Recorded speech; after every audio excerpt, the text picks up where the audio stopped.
We're up to mitzvah 46. Another mitzvah is loisaseh, number 29. This is for men. This mitzvah is on men. You'll see why in a moment. It's found in Shemois Chaf Aleph Pasuk Yud, Shemois 21, verse 10. She'era kesusa v'einasa lo yigra.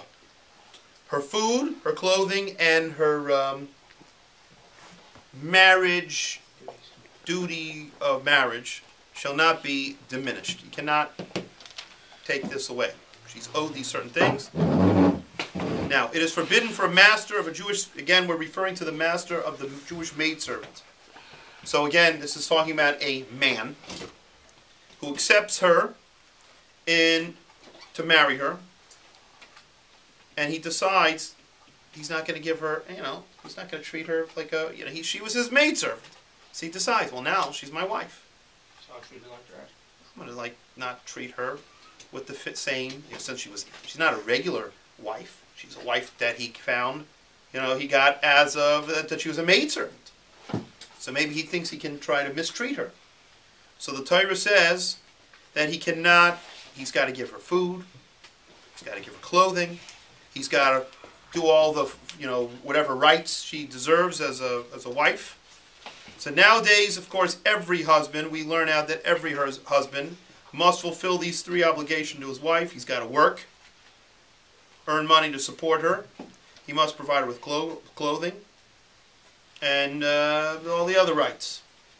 On the other hand, the rabbinic law specifies that a husband has also certain legal claims on his wife's possessions. Meaning anything that she brings into the marriage, he can use. Meaning if she comes in with properties, he can collect the rent. He can take the money? He can keep the money, yeah. If she comes in with, with, let's say, fields, he can grow things on the properties and get the fruits or grains or whatever it is. Any earnings, dividends, or valuables that she finds belong to him. So these are what we call peiros, fruits. Fruits of the marriage. Other benefits. If she passes away before him, he inherits all of her stuff. Even if she writes differently in her will? That's right. Unless she gave it all away or sells it beforehand during the marriage, he gets it. What if she gave It it away? doesn't work like that. She has to write. The will's got to be like they call it a living, will that's written that it goes to the father, whatever it is, before the husband, before she dies. Yes, which is hard to. Yeah. After her years of being a slave, is she forced to marry someone? No. Afterwards, she goes home. This is talking about with the man who bought her has to, he can once she turns a certain age, 12. When she's still in slavery? Yeah, that's right. He cannot, and he has a mitzvah to redeem, to marry her. Now, if she, if he does marry her, then he has to treat her like a proper wife. That's really what this is referring to. Now, according to the rabbis, first of all, this is not we say that you don't get malchus on this because he just didn't do anything. Isn't it unfair to her? Is it unfair to her? To her. That? Because think about it. No guy under 20 has the money to go buy a slave. So figure this guy's old. Or older. Yeah, but remember, he's allowed to give her to his son. Yeah, so it doesn't have to be. It's up to him. Geezer. So she's going to be punished, therefore, by spending the rest of her life with, say, a 40-year-old man when she's 12. Yeah, but meaning when she's 50, I understand, he's like 70-something. I understand he's something. 78. That's true, but let's understand something else. Shouldn't she have a choice? Yeah, well, you have to understand. In those days, it was very hard to have somebody who was really going to take care of you.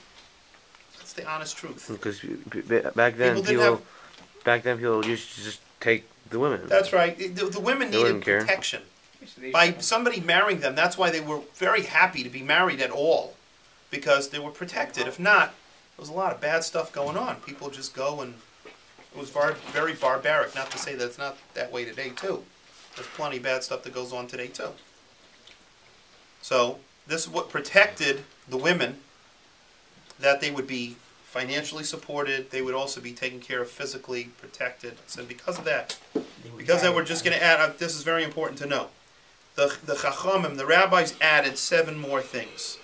They said, number 1, he has to give her a ksuba. Okay, that means that he has to give her, a marriage contract that he's going to pay her money in case he divorces her. So this kind of binds him into this. Prenup? No, it's not a prenup.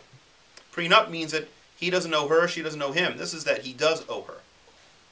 Isn't it prenup you make like a certain amount of money that he owes her? That's the prenuptial. It could be anything, but the point of it is really to protect whoever wants to make this prenuptial is really trying to protect their money, their assets. They don't have to share.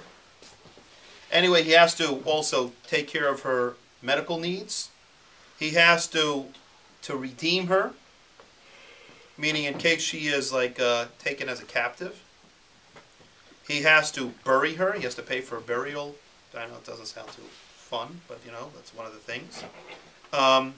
As long as she's a widow, she can stay in his house and get eat from the food or from his property.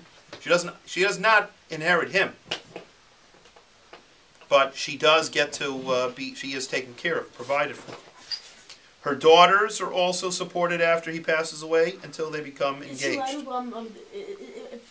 it not according to the Torah, or is the man allowed to, if he dies, and is he allowed to give his stuff over to his wife if he wants to? If what? What's this? If the husband dies, God forbid, is he allowed to give his money to his wife? He can. He can give it away to whoever he wants. But she doesn't inherit it? She does not inherit. Is she allowed to? Is she allowed to inherit? If he Why gives it to her as a gift. Why didn't she inherit, but he inherits from her? Why? What? Why is she not allowed to inherit from Because him? she's not part of the inheritors. That's the way it is. She's not part of the inheritors. Sons inherit. So if he dies and he has no sons, she doesn't get anything? Then it really, no, that's correct. Still He doesn't. doesn't have any sons. No. Where's all the money go? Daughters. If not daughters, then it goes back up. So she's Yeah, it left could go with- back to his father, it can she's go left to his with- brothers. Why it doesn't could- she- Nothing. she's She left doesn't with have a nothing? dime. That's No. pretty mean. Now you're beginning to understand a lot of things. Okay. That's it. So what's the use of getting married?